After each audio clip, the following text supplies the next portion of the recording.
Over communication is the name of the game, and it's a way to gain trust and loyalty. So it's really important to educate our clients about those things because it makes it so much easier when we make a recommendation. There's a purpose behind it. We want to give them a detox treatment. So just make sure that whatever the purpose behind it is, it's related to a conversation that you had about the hair or their lifestyle or where their goals are headed.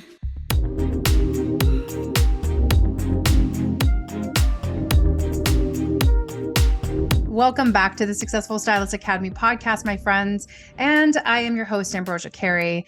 We bring business marketing and communication tips your way so you can run a more efficient beauty business. This season, we're answering questions that are coming in from either our group coaching sessions or actually from you listeners when you're writing a review. So we thank you so much. Make sure that you take a moment to write a review and leave either a question, comment, or if there's a specific topic that you want to hear us cover more on. I would love to include you in that. Today, our topic is covering a question that came in from our recent Successful Hairstylist group coaching session. This is a container of 4 sessions that you have for 90 minutes with several coaches with SSA. It also includes lifetime access to the coursework and a private support from a group just for hairstylists. So if this sounds like you, definitely get in on the wait list and you'll get more information about that later on. The question that came in from one of our stylists in the group coaching session was about building trust as a hairstylist. She asked, how do you respond to retail rejections, basically? We broke it down quite a bit. We had a long conversation. There was a lot that everyone was able to contribute. And it was really a common question that I think we can feel because we're emotionally tied to the things that we recommend to our clients, right? And we know what's best for them. Although sometimes we can get imposter syndrome, and especially when a client says, no, not now, or I'll get it on Amazon, then we kind of shy away from it. So I'm going to give you 10 tips that you can put in your back pocket and add into some of the responses that you may have, or maybe just your mindset around sales and retail in general. I really want you to start thinking of retail as an extension of you and your education. If it feels that way, then it will never feel like sales. The bonus is that, yes, if you do sell retail, then it is a way that you can increase your income. But I really want it to be something that is another tool that you're able to offer to your clients. So we're going to talk about some ways that you can do that and establish that rapport, establish that trust with your client. So let's start out with number 1, shall we? Number 1 is all about establishing an open communication with your clients.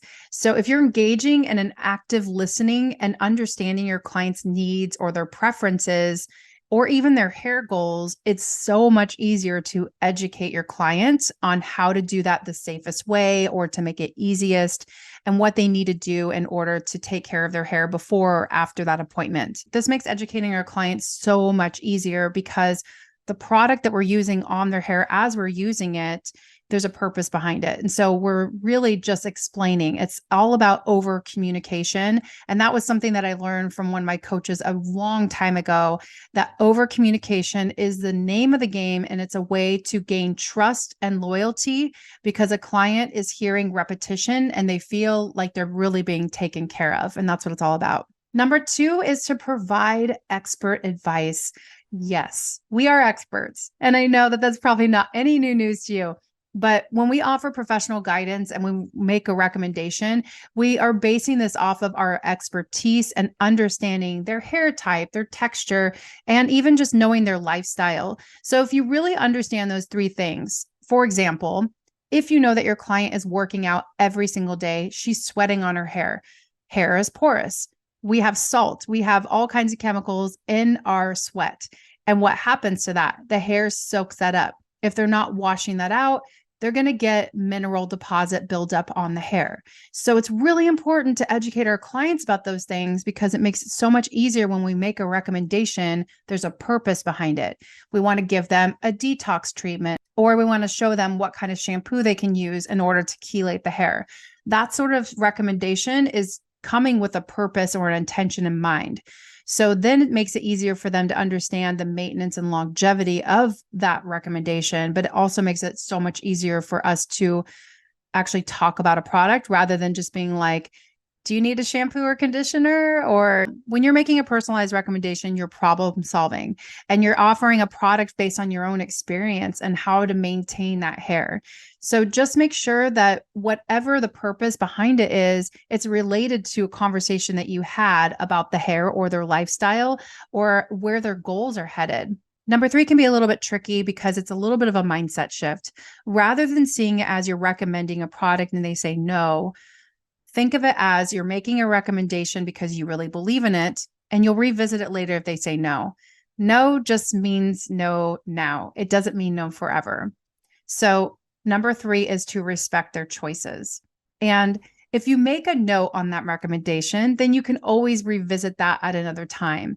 But I think it's really important to meet them where they are, meaning sometimes clients are just not really ready to hear recommendations. They're trying to get a feel for you and see if they really want to continue on with visiting you for appointments.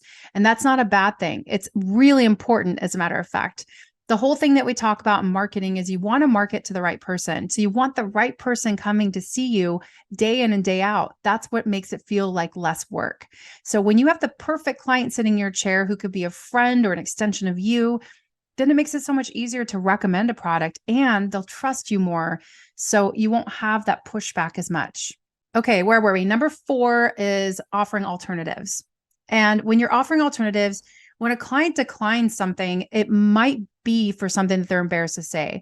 So for instance, if it's out of their budget, or maybe they don't like the smell of it, or maybe they don't like the process and how you apply it.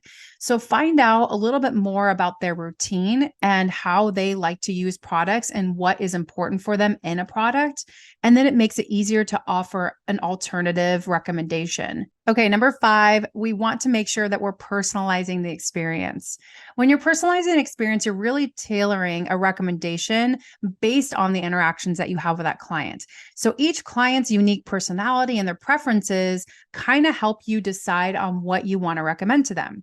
So remember what I was talking about in the last tip, where maybe something smells a certain way and they either like it or don't like it.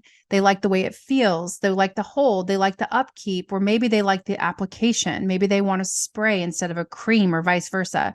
So once you kind of get to know that about that client, it makes it easier for you to actually make the recommendation. So that way it can feel more like it's a personalized experience for them. Heading right into number six, which is to maintain consistency. A client really wants to know what to expect when they're coming to see you. That is the fastest way to build trust. So if we're focusing on being consistent with our high quality services, then that in itself is going to build trust over time. And those repeat interactions make it a lot easier and more seamless whenever we're recommending add-on services, pre-booking, retail recommendations. It all comes in full circle. So if we really focus on getting consistency in our verbiage, consistency in how we're treating our clients, no matter how much or little time we have, we want to make sure that we're very consistent in those services, because everything else comes a lot more naturally. Number seven can be a little bit tricky as well, but I think this is something that if you have a plan or a script in your mind for this, when this does come up, it becomes a lot easier. So that would be addressing concerns proactively.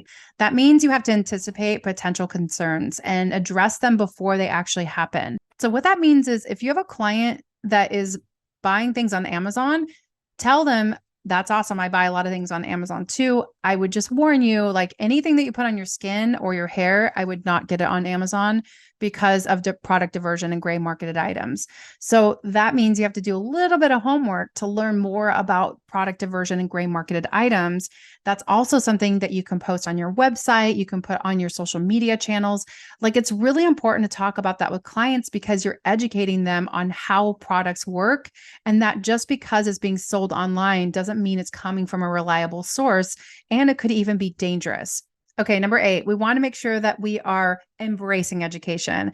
I talked about a lot of educational tips throughout this entire podcast, but I think it's important to continuously educate yourself about the latest trends, about the latest techniques, and even the products that you carry in your very own space. Start out with 3 hero products and then keep adding on from there. If you are not exactly sure the ingredients that are listed, what they do, go on the website, learn, and just educate yourself.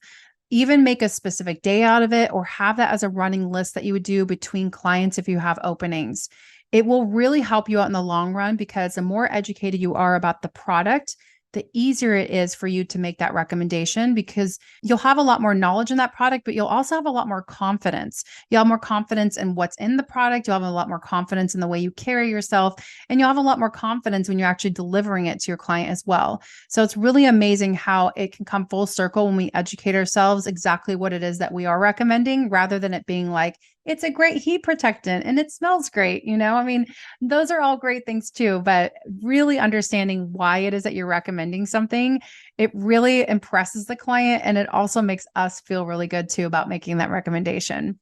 And that leads me into number 9, which is to demonstrate transparency. You want to be transparent about the products and what's inside of them. You want to be transparent about the ingredients. You want to answer their questions. You want to be honest and clear. And that will help support the recommendations that you're giving to them. So this kind of goes back to the heat protectant scenario I was saying before. If a client tells me I already have a heat protectant at home, I'll say, okay, good. I want you to use that up. I don't want you to waste products, but just make sure 2 things. Number 1, make sure that the heat protectant is not older than a year. Otherwise, you want to throw it away because it's no good. And number 2, you want to make sure that the sole purpose of that product is a heat protectant, that it's not a product that has heat protection in it.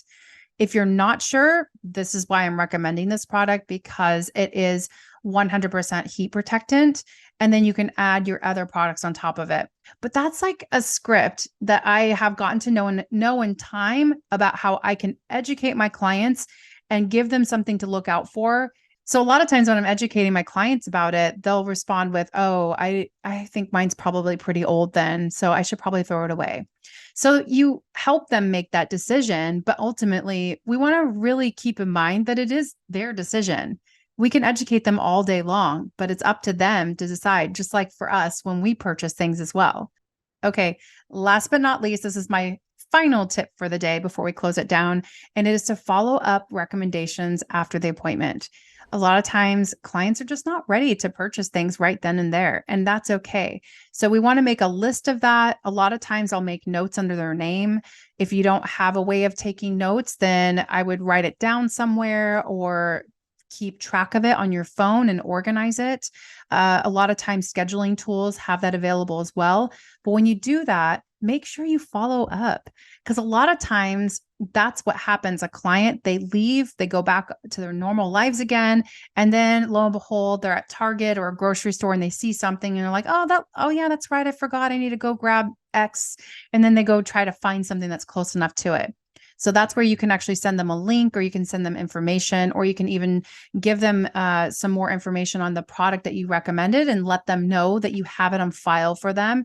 So that way you can revisit it next time you see them. So just to give like a general recap here, this is all stuff that I think we kind of know inadvertently, but we just don't practice. It's so easy to focus on the services that we're doing today, but a lot of times what makes us irreplaceable behind the chair is the follow-up work, is the educational part, is recommending things that we know is going to be the best for them because we not only believe in it, but there's a purpose behind it too. So hopefully this got some wheels turning for you. Go back through this, write out some notes to yourself, create a script that you can kind of start using on a regular basis so that you can gain that confidence behind the chair. And you also have a way to respond to things when you do feel rejected, or when you do feel as though your client is giving a little pushback, and you have something that you can turn it into an educational experience. In general, we are here for you guys every step of the way. And I just want to remind you to dream big, set goals, and take action. And I'm so looking forward to seeing you at the next container. I'll leave everything in the show notes, and I will see you guys very soon. Take care.